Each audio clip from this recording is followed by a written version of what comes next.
اپنی گاڑی آفس کی بلڈنگ کی پارکنگ میں کھڑی کر کے وہ تیز تیز قدم اٹھاتی ڈیسک پر بیٹھی لڑکی تک پہنچی۔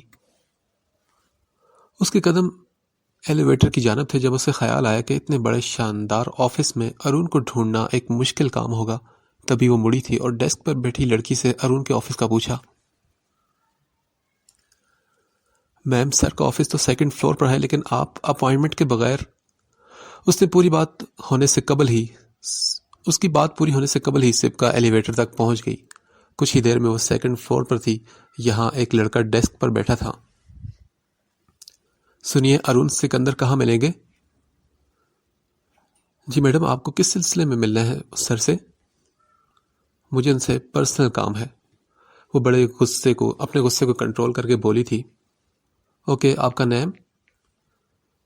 مائی نیم از سپکا ارون سکندر۔ آج پہلی بار اس نے اپنی مرضی سے ارون کا نام اپنے نام کے ساتھ لگایا تھا۔ وہ لڑکا ایک دم چونک گیا۔ میم، کیا آپ سر کی وائف ہیں؟ اس نے حیرانی سے جھجکتے ہوئے پوچھا تو سپکا نے اسے گھورتے ہوئے کہا، جی ہاں۔ اوہ سوری میم، وہ دراصل کبھی پتہ ہی نہیں چلا نا۔ وہ گڑبڑا کر بولا، آپ شادی شدہ ہیں؟ سپکا کے سوال پر لڑکے نے اچنبے سے ہاں میں سر ہلایا۔ جی میم۔ تو آپ کا نکاح نامہ اور وائف کی تصویر آپ کے گلے میں کیوں نہیں لٹکی ہوئی؟ یہ ضرور سے تھوڑی زیادہ ہوئی تھی، لیکن سپکا کو اس کی بے عزتی کرنے میں کوئی شرمندگی نہیں ہوئی تھی۔ I am sorry ma'am, but sir اس ٹائم آفس میں نہیں ہے۔ اس کے لہجے کی مٹھاس میں یک دم کمی ہوئی تھی۔ کہاں ہے وہ اس وقت؟ اسے شدید کوفت ہوئی تھی۔ ارون کا نمبر اسے زبانی یاد نہیں تھا اور یقیناً اس کے پرسنل نمبر تک سب کی رسائی نہیں ہو سکتی تھی۔ اپنے بیگ سے ٹوٹا ہوا فون نکال کر وہ ایک بار پھر جائزہ لینے میں مصروف ہوگی، لیکن فون کی حالت تو شدید خراب تھی۔ اسکرین ٹوٹنے کی وجہ سے اس کا ٹچ سسٹم خراب ہو چکا تھا۔ اوکے، کب تک آئیں گے وہ؟ میڈم، یہ تو معلوم نہیں۔ آج کے دن وہ اپنے جم کی کنسٹرکشن سائٹ پر جاتے ہیں۔ اپنے نام کے ساتھ جڑے ارون کا نام کا ہی اثر تھا جو اسے اتنی بات بتا دی گئی۔ Okay, thank you. سپکا کوئی اور الجھن لے کر آئی تھی، لیکن یہاں آ کر کسی اور الجھن میں گرفتار ہو گئی تھی۔ جم کی کنسٹرکشن سائٹ؟ گاڑی جم کے سامنے روکتے اس کے تمام اندیشوں کی تصحیح ہو گئی تھی اور بہت برے طریقے سے ہوئی تھی۔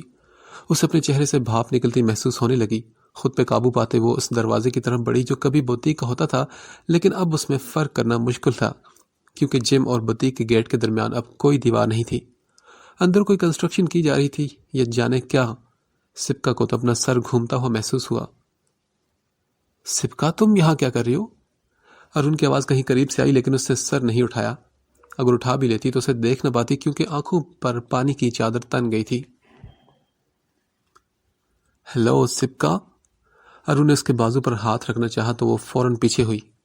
Don't touch me. گالوں پر بہتے آنسو کو صاف کرنے کی زحمت کیے بغیر وہ اس کی طرف دیکھتے ہوئے سختی سے بولی تھی۔ کیا ہوا ہے تمہیں؟ رو کیوں رہی؟ تم بتاؤ تو صحیح۔ اس کے تلخ لہجے کو نظر انداز کیے وہ فکر مندی سے پوچھنے لگا، پھر اس کے چہرے کو دیکھتے ہوئے جیسے ساری بات اسے سمجھ میں آ گئی۔ سپکا، تم غلط سمجھ رہی ہو، ایسا کچھ بھی نہیں۔ ابھی تو سمجھی ہو سب کچھ۔ یہی سب کرنا تھا تو ایک بار کہہ کر تو دیکھتے کہ سپکا دفع ہو جاؤ، نکل جاؤ یہاں سے۔ ناقابل برداشت ہو تم، اور پھر میں اگر نہ جاتی تو پھر یہ سب حربے استعمال کرتے تم۔ اس کی آواز نارمل سے کچھ اونچی تھی۔ وہ دونوں درمیان میں کھڑے ہو کر باتیں کر رہے تھے۔ لوگ بھی کام کرتے ہوئے ان کی طرف مڑنے لگے۔ شٹ اپ سپکا، اور چلو میرے ساتھ۔ اس کا ہاتھ سختی سے پکڑے اس کی مزاحمت کی پرواہ کیے بغیر ارون اسے ایک کمرے میں لایا جو کبھی سپکا کا آفس تھا۔ تم یقیناً یہ سمجھ رہی ہو کہ میں نے تمہیں ڈچ کر کے اس جگہ کو دوبارہ سے جم کی شکل دینی شروع کر دی ہے۔ مجھے افسوس نہیں تمہاری سوچ پر، لیکن خود پر افسوس ضرور ہے کہ کاش میں یہی کرتا جو تم سوچ رہی ہو۔ سپکا کی آنکھیں فوراً خشک نہیں ہوئی تھی، لیکن اب حیرت سے کھلی تھی۔ اگر مجھے یہی سب کرنا ہوتا تو میں اسی دن کر لیتا جس دن تم بہت دھڑلے سے اس جگہ کو خالی کروا رہی تھی۔ وہ دونوں آمنے سامنے کھڑے تھے۔ ارون کی نظریں اس کی پلکوں پر اٹکے آنسو پر تھی۔ تو پھر یہ سب کیا ہے پھر؟ نروٹھے پن سے کہتے اس نے گلے میں لپٹے اسٹالر سے چہرہ صاف کرنا چاہا جب ارون نے بر وقت اس کا ہاتھ پکڑا اور پاکٹ سے ٹشو نکال کر دیا، ورنہ اب تک وہ چہرے کا حشر خراب کر لیتی۔ اگر تھوڑی سی عقل کا استعمال کرتی تو اس انٹیریئر کو دیکھ کر سمجھ جاتی کہ یہ ایک جم کے لیے تو ہرگز نہیں۔ اب سبکا نے حیرت بھری نظروں سے ارد گرد دیکھا۔ جب ارون نے ہاتھ میں پکڑے ٹشو سے اس کی نم آنکھیں صاف کی تو سبکا کے گال بھی سرخ ہو گئے۔ یہ سب تو بوتیک۔ اس کے ہاتھ سے ٹشو پکڑ کر وہ 2 قدم دروازے کی طرف بڑھی جب 2 لوگ بڑے سائز کے ہینگ ریکس لیے اندر کی جانب بڑھے۔ ہاں بالکل، یہ بوتیک کے لیے ہی ہے، کیونکہ نکاح کے بعد یہ جگہ تمہاری تھی۔ مجھے جلد یا بدیر یہاں سے سب وائنڈ اپ کرنا ہی تھا اور شاید یہی وقت مناسب تھا۔ مزید کچھ کہے بغیر ارون وہاں سے نکلتا چلا گیا اور سبکا حیرت سے بت بنی اسے جاتا دیکھتی رہی، کیونکہ پکارنے کی ہمت تو اس میں اب بالکل نہیں تھی۔ وہ کل رات سے کسی میٹنگ کے سلسلے میں کراچی گیا ہوا تھا۔ کام ختم ہوتے اس کی فلائٹ بک کروا دی گئی اور اب وہ صبح صبح واپس آ گیا تھا۔ اپنی گاڑی پارکنگ میں کھڑی کر کے وہ گھر کے اندر داخل ہوا جب ملازم نے اس کے ہاتھ سے لیپ ٹاپ، بیگ اور کوٹ پکڑ لیا۔ کیا سب لوگ ابھی سو رہے ہیں؟ 10 بجے عموماً سب اٹھ جاتے تھے اور اس ٹائم ناشتہ کرتے تھے، لیکن اس وقت ڈائننگ ہال خالی تھا۔ ارون کی حیرانگی جائز تھی۔ نو سر، میم کو کسی سیمینار میں جانا تھا اور باقی سب اس وقت کچن میں ناشتہ کر رہے ہیں۔ بنا مزید کچھ کہے وہ کچن کی طرف بڑھ گیا اور کچن میں پہلا قدم رکھتے ہی ایک جھٹکا اس کا منتظر تھا، کیونکہ پاپا کچن ٹیبل کے گرد رکھی کرسیوں پر بیٹھے تھے۔ یہ حیرانگی کی بات نہیں تھی، بلکہ حیرانگی تو سٹوو کے پاس کھڑے ازمیر کے بالکل ساتھ کھڑی سبکا کو اتنی صبح یہاں دیکھ کر ہو رہی تھی، جو شاید کچھ بنا رہی تھی۔ اپنی موجودگی کا احساس دلانے کے لیے وہ ہلکے سے کھنکارا اور پھر سب کو سلام کیا۔ سب کے سب فوراً اس کی طرف مڑے۔ ارے بھائی آپ، what a pleasant surprise! Izmir پرجوش انداز میں کہتا اس کے گلے سے لگا، جبکہ ارون نے اسے پیچھے کیا۔ ازمیر، میں صرف ایک رات کے لیے گھر سے گیا تھا اور وہ بھی کراچی۔ صدیوں بعد میری واپسی نہیں ہوئی۔ ارون یہ کہتے ہوئے کرسی کھینچ کر واپس بیٹھ گیا۔ او بھائی، سمجھے نہیں آپ نا، یہ تو میں آپا کی جگہ ملا ہوں آپ سے، ان سے تو صدیوں بعد ہی ملاقات ہوئی ہوگی نا آپ کی۔ ازمیر کی شرارت پر جہاں سبکا کا رنگ بدلا، وہیں ارون نے اسے گھور کر دیکھا، لیکن اس کے چہرے پر نظر آتی شرارت دیکھ کر پانی کا گلاس منہ سے لگا کر اپنی مسکراہٹ کو قابو کیا اس نے۔ Izmir, behave!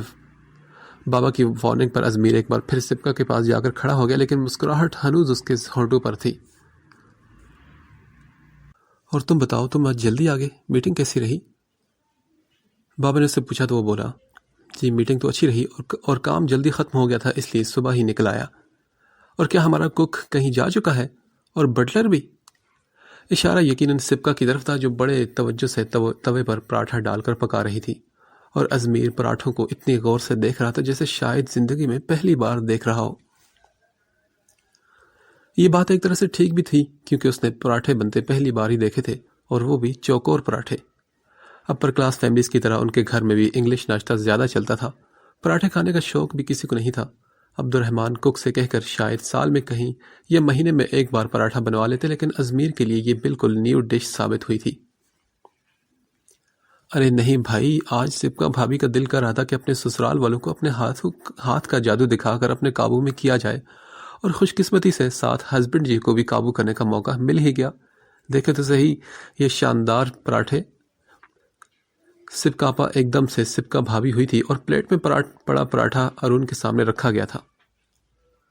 ازمیر، اب تمہاری زبان فضول چلی تو یہ چمٹا تمہاری زبان پر لگا دوں گی۔ ارون کی آنکھیں اس دھمکی پر کھلی کی کھلی رہ گی جب بابا کا کہہ بے ساختہ گونجا تھا، اور ازمیر نے یوں جیسے ناک سے مکھی اڑائی ہو۔ ہاتھ میں پکڑ رکھی ہے نا میں نے، زبان جو چمٹا لگا دے گی۔ دیکھیں بھائی کیسا پریشان ہو گئے، کیوں میرے بھائی کو ڈرا رہی ہیں آپ؟ ازمیر نے ارون کی حیران و پریشان شکل دیکھ کر مسکراہٹ چھپاتے ہوئے نہایت شرارت سے کہا۔ بابا کو ایک بار پھر اپنی ہنسی روکنا مشکل لگا، جبکہ سبکا کو بھی ارون کی شکل دیکھ کر بے ساختہ ہنسی آئی، جسے چھپانے کو وہ رخ موڑ گئی تھی۔ میں نکلتا ہوں آفس، تم کچھ دیر ریسٹ کر کے آ جانا۔ اور سبکا بیٹے، ایسے پراٹھے میں نے صرف اپنی امی کے ہاتھ کے کھائے تھے۔ تھینک یو سو مچ۔ اب مجھے لگتا ہے کہ میرا ویٹ مینٹین رہنا مشکل ہوگا۔ پہلی بات ارون کو اور دوسری سبکا کو کہی انہوں نے، جو بہت خوش دلی سے مسکرا رہی تھی۔ ارے انکل، آپ تو اتنے فٹ ہیں ماشاءاللہ، ڈائٹ کو کچھ نہیں ہوگا، ہم ہفتے میں ایک بار پراٹھے ضرور کھائیں گے۔ اس کا پلان سن کر وہ ہنستے ہوئے سر ہلا کر باہر نکل گئے۔ مجھے لگتا ہے کہ اب آپ کو یہاں آ ہی جانا چاہیے، یہ تو ناشتہ ہے، باقی سب بھی کتنا ٹیسٹی بناتی ہوں گی آپ نا، میں تو کک کے ہاتھ کا کھانا کھا کر بور ہو چکا ہوں، کیوں بھائی، ہے نا؟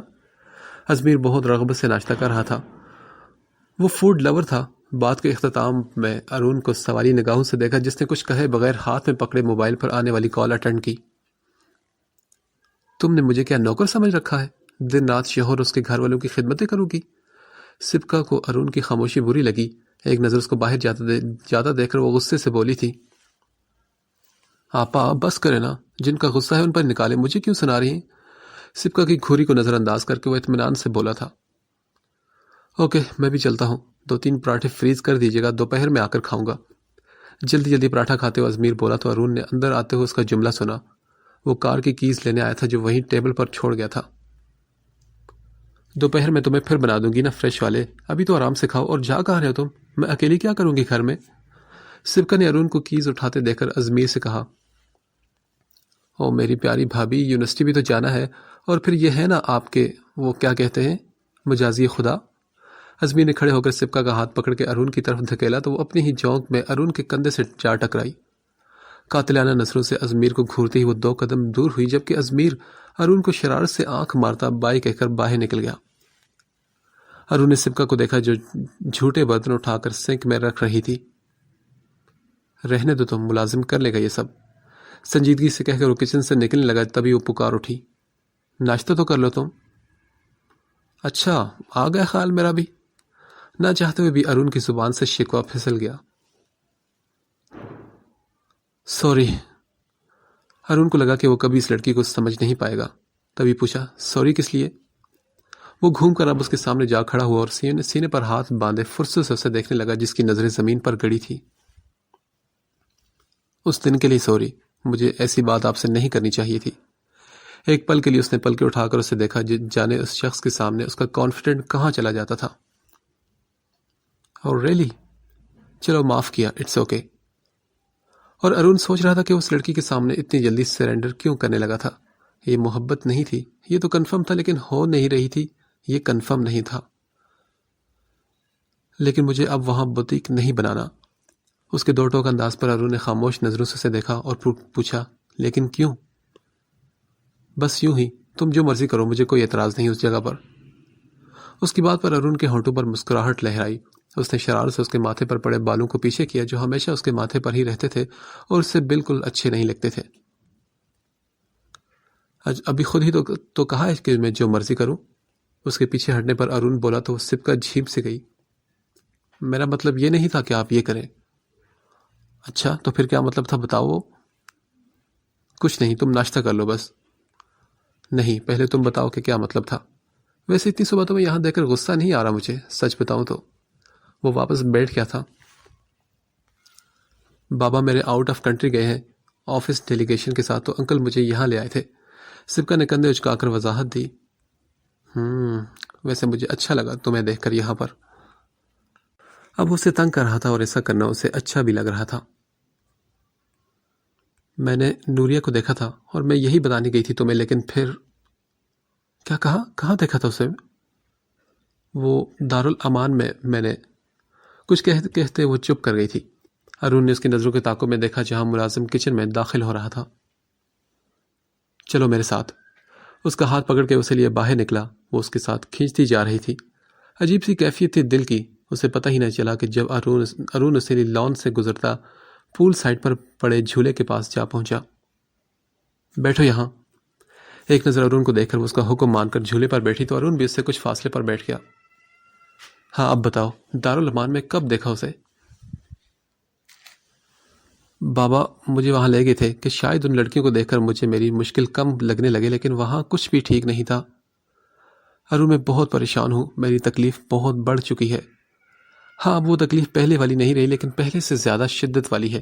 وہاں ہی میں نے نوریہ کو دیکھا. بہت مشکل میں ہے وہ، بلکہ وہ سب بہت مشکل میں ہے. وہ ساری لڑکیاں بہت مصیبت میں. اس کے چہرے پر فکروں کا جال بچھا تھا اور آنکھیں چھلکنے کو بےتاب تھی. سبکا مجھے ٹھیک سے بتاؤ، مجھے کچھ بھی سمجھ نہیں آ رہا، ہوا کیا ہے؟ ارون نے الجھن امیز لہجے میں پوچھا.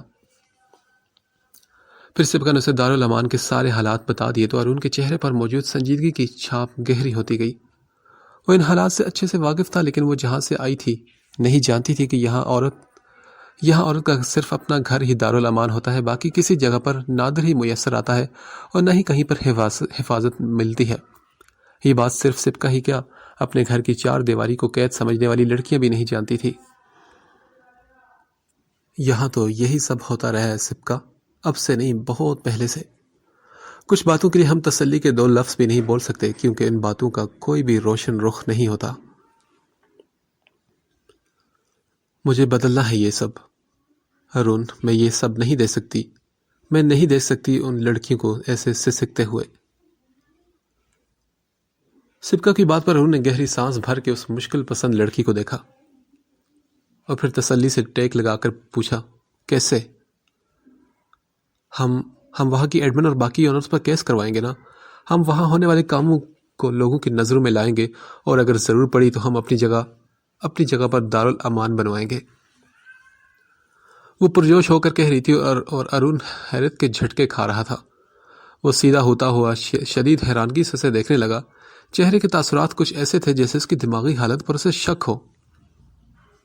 سبکا، یہ کوئی بچوں کا کھیل نہیں۔ ہاں، میں جانتی ہوں کہ یہ بچوں کا کھیل نہیں، میں جانتی ہوں کہ یہ بہت مشکل ہے، لیکن مجھے پھر بھی یہ کرنا ہے۔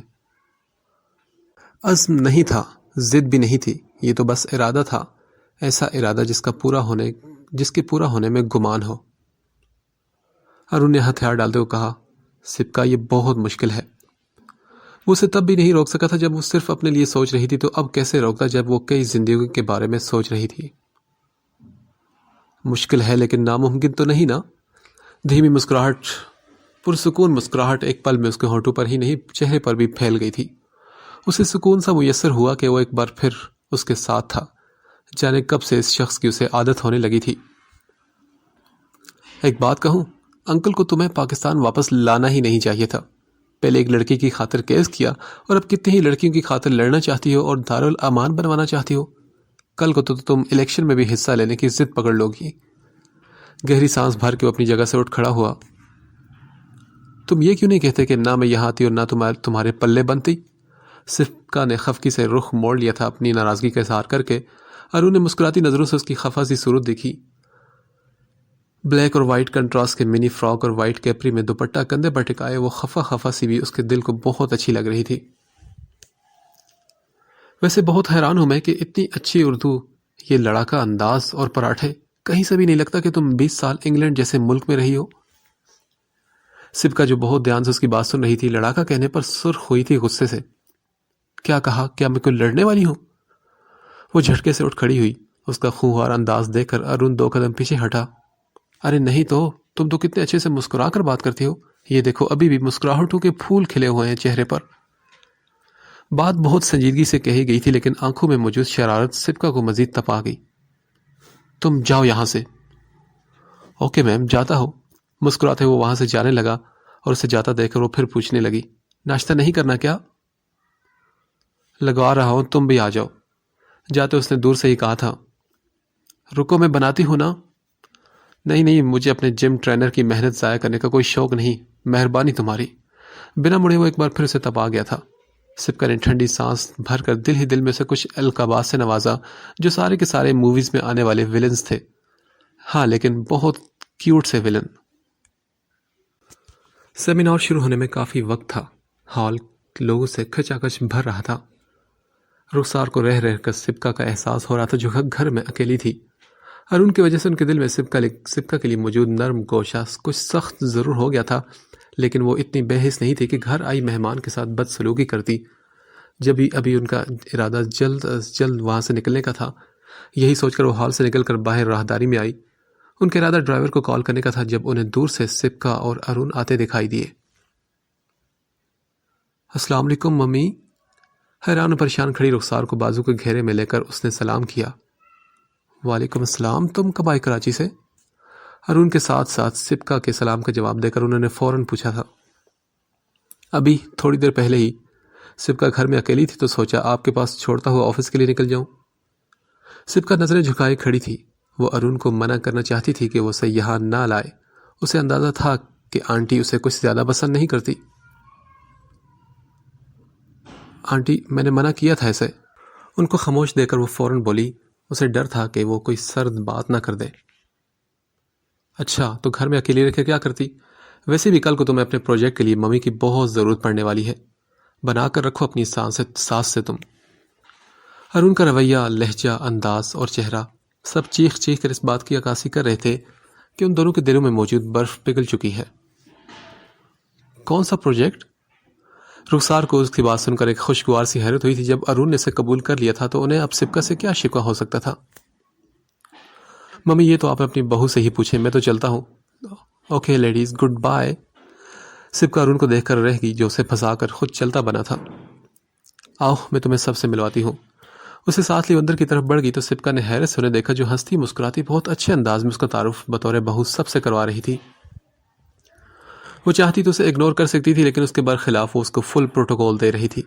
سبکا دل ہی دل میں ارون کی شکر گزار ہوئی۔ وہ جان گئی تھی کہ اس کی زندگی میں اس شخص کی موجودگی بہت ضروری ہے کیونکہ اس شخص کی محبت اللہ نے اس کے دل میں ڈالی تھی جس کا ادراک اسے ہو چکا تھا۔ دارالامان، جسے آپ ہندی میں اناتھ آشرم بھی کہہ سکتے ہیں، اسے بنانے کے پہلے مرحلے میں ہی ان دونوں کو شدید قسم کی مخالفت کا سامنا کرنا پڑا، اور یہ مخالفت کہیں اور سے نہیں بلکہ ان کے گھر سے شروع ہوئی تھی۔ سبکا کو اپنے موقف سے پیچھے ہٹتا نہ دیکھ کر بابا کو شدید غصہ آیا، اور اس وقت اس غصے میں اضافہ ہوا جب انہیں معلوم ہوا کہ اسے ارون کی حمایت بھی حاصل ہے۔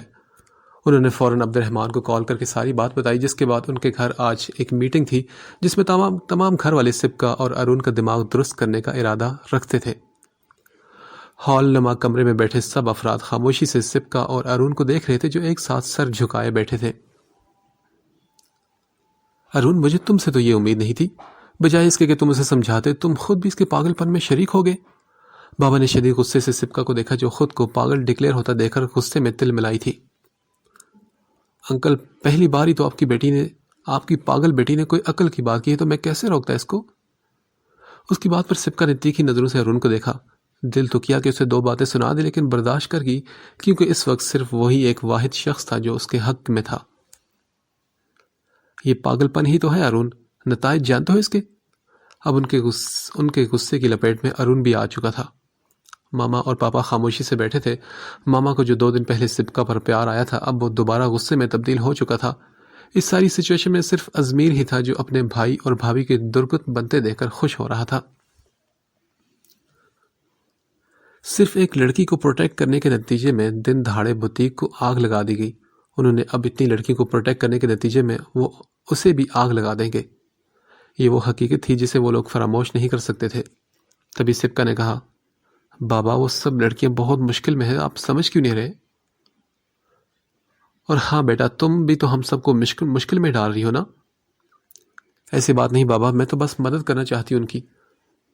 آپ نے نہیں دیکھی ان کی تکلیف، میں نے دیکھی ہے کہ کیسی زندگی تنگ ہے ان لوگوں پر وہ بہت تکلیف میں بابا، وہ بھی تو کسی کی بیٹیاں ہیں نا، اور یہی سب تو سکھایا ہے آپ نے، اور آج خود ہی مخالفین کے صف اول میں آپ کھڑے ہو چکے ہیں۔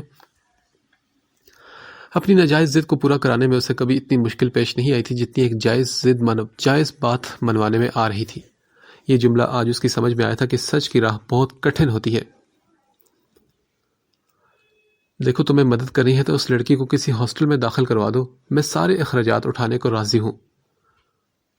نہیں بابا، مجھے صرف اس کی مدد نہیں کرنی، مجھے ایک سٹینڈ لینا ہے۔ صرف روٹی کپڑا ہی سب کچھ نہیں ہوتا بابا، عزت بھی کوئی چیز ہوتی ہے جس سے وہ سب نابلد ہیں۔ ان کے پاس کوئی نہ کوئی ہنر ضرور ہے، نہیں ہے تو زندگی جینے کا ہنر نہیں ہے۔ اس کی آواز میں دکھ تھا۔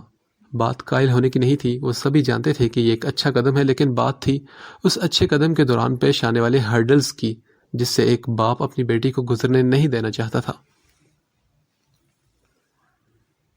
بیٹا، ہم اس جگہ کو بہتر کروانے کے لیے کوششیں کر سکتے ہیں، تم یہ ضد چھوڑ دو نا۔ اپنے دوست کے کندھے پر ہاتھ رکھ کر عبد الرحمان نے لب کشائی کی۔ ہم سسٹم کو نہیں بدل سکتے بابا، اسے نئے سرے سے بنا ضرور سکتے ہیں، اور یہی ہم کرنا چاہتے ہیں۔ اس جگہ کو تبدیل ہونے میں بھی تو مشکلات آئیں گی نا، تو کیوں نہ ہم وہ کام کریں جس کے بیچ آنے والی مشکلات کے بعد نتائج ہماری مرضی کے مطابق نکلے۔ ارون کی منطق نرالی تھی۔ غلط بات کو غلط ثابت کرنے کے لیے زیادہ دلائل نہیں ڈھونڈنے پڑتے، لیکن صحیح کو غلط کہنے کے لیے دلائل کی ساری ڈکشنریز میں گوگل کر کے بھی کچھ حاصل نہیں ہوتا، اور سامنے بیٹھے مخالفین کا بھی حال کچھ ایسا ہی تھا۔ ان کے پاس کوئی دلیل نہیں تھی، صرف ڈر تھا، اور وہ انہیں بھی ڈرانا چاہتے تھے۔ ارون، اس کام کو تم شاید بہت آسان سمجھ رہے ہو نا؟ ماما کی بات پر ارون نے حیرت سے انہیں دیکھا۔ ہم اس کام کو بہت آسان تو کیا آسان سمجھ نہیں رہے.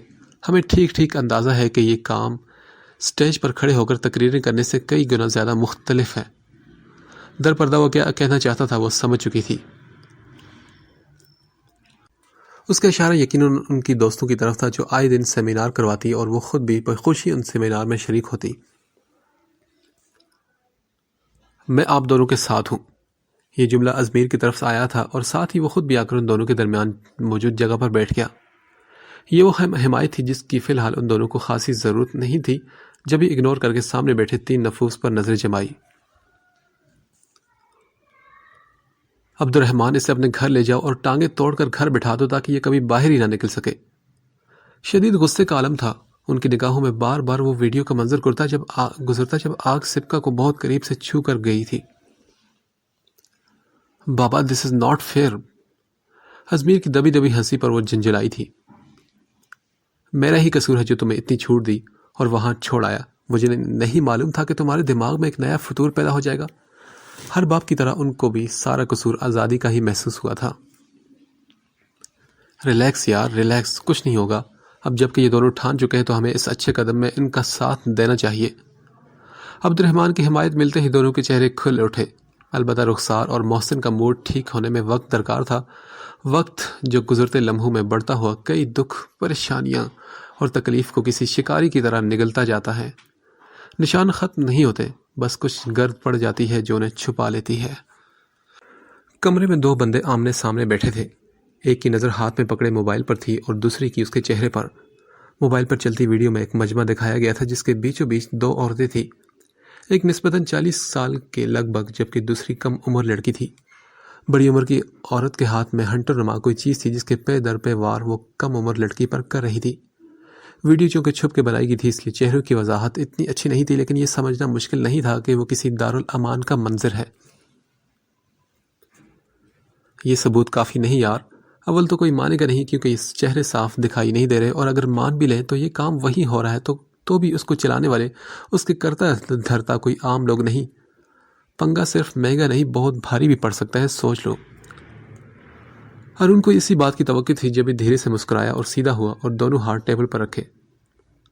مجھے معلوم ہے علی کہ سیدھے طریقے سے ان پر ہاتھ ڈالنا ایک مشکل کام ہوگا, اور یہ تو صرف ٹریلر ہے. ایسی بہت سی ویڈیوز میرے پاس محفوظ ہیں.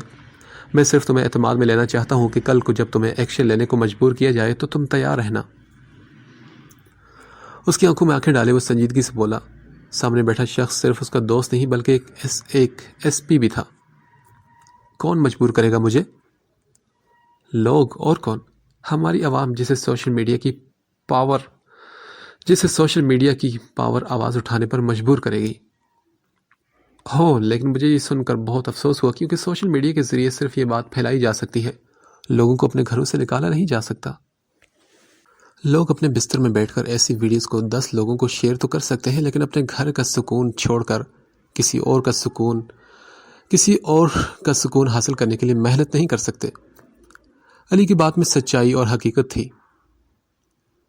مجھے یقین ہے علی کہ ان 10 میں سے کوئی ایک تو اٹھے گا, اور یوں ہی ایک ایک کر کے بہت سے لوگ ہوتے جائیں گے. یہ بات جتنا پھیلتی جائے گی اس ادارے کے کرتا دھرتا اتنا ہی پھنستے جائیں گے. پھر تمہاری قانون کا کام ہوگا کہ ان کے وہ سارے کیسز باہر لائیں جو اس ادارے کی دھاندلی اور مکاری کی طرح چھپے ہیں. ان پر قانون کا دائرہ اتنا تنگ کر دو کہ نکلنے کی کوئی امید بھی باقی نہ رہے. اور ان کے اطمینان میں کوئی فرق نہیں پڑا تھا, اس کا ہوم ورک مکمل تھا. ٹھیک ہے, مجھے تمہاری بات کی سمجھ آ گئی ارون, لیکن اس بات کو مد نظر رکھنا کہ اس سب کے دوران بہت سے طوفانوں سے ٹکرانا پڑ سکتا ہے تمہیں. علی کو خوشی تھی لیکن وہ اس سے حالات کے مد و جزر سے آگاہی دے دینا چاہتا تھا. میں جانتا ہوں علی, اور ہم تیار ہیں اس سب کے لیے. اس ہم میں وہ بھی شامل تھی جس کی محنت کا نتیجہ وہ ساری ویڈیوز تھی جو اس نے خطرہ مول لے کر بنائی تھی. علی اب باقی ساری ویڈیوز دیکھ رہا تھا اور ارون سوچ رہا تھا کہ کس اکاؤنٹ کے ذریعے وہ ویڈیوز کو لیک کرے. اور پھر ویڈیوز لیک ہو گئی تھی, اور ان کے لیک ہوتے ہی سوشل میڈیا میں ایک تہلکہ مچ گیا تھا. میڈیا نے بات کو اتنا پھیلا دیا کہ اس وقت دارالامان کے باہر میڈیا اور لوگوں کا ایک ہجوم تھا. پولیس نے عوام کو بمشکل اس جگہ سے دور رکھا ہوا تھا, ورنہ لوگ گیٹ توڑنے کے در پہ تھے. ایس پی علی حیدر موقع کا جائزہ لینے پہنچ چکے تھے. عوام کا اصرار تھا کہ پولیس کوئی ایکشن لے، لیکن پولیس کے پاس بہت سے اختیارات ہوتے ہوئے بھی کوئی اختیار نہیں تھا۔ سیل فون کی اسکرین پر ڈی ایس پی کا نمبر پڑھتے ہی علی کے چہرے پر مسکراہٹ دوڑ اٹھی۔ لو جی بھائی، کارروائی شروع ہونے سے پہلے ہی ختم کرنے کا فون بھی آ گیا۔ پاس کھڑے انسپیکٹر کو کہتے علی نے کال اٹینڈ کی۔ یس سر، اوکے سر، رائٹ سر۔ کرتے کرتے اس نے کال بند کی۔ حسب توقع عوام اور میڈیا کو اس جگہ سے دور رکھنے کی ہدایت دی گئی تھی اور معاملے کو رفع دفع کروانے کا کہا گیا تھا۔ معاملہ رفع دفع کرنے کا ٹائم آ چکا ہے۔ کال ملاتے ہی ہیلو کی آواز پر علی نے کہا، ہاں تو پھر کرو ایس پی صاحب، ختم کرو اس کو۔ اور ان کی بات پر ان دونوں نے کہہ لگایا اور علی نے پاس کھڑے انسپیکٹر کو اشارے سے کچھ کہا اور اگلے ہی لمحے وہاں آنسو گیس اور شیلنگ کے باعث لوگ منتشر ہونے لگے، لیکن شاید یہ کسی نے دھیان نہیں دیا کہ شیلنگ اور آنسو گیس پھیلانے سے پہلے ہی میڈیا کے کچھ لوگوں کو وہاں سے نکال لیا گیا تھا۔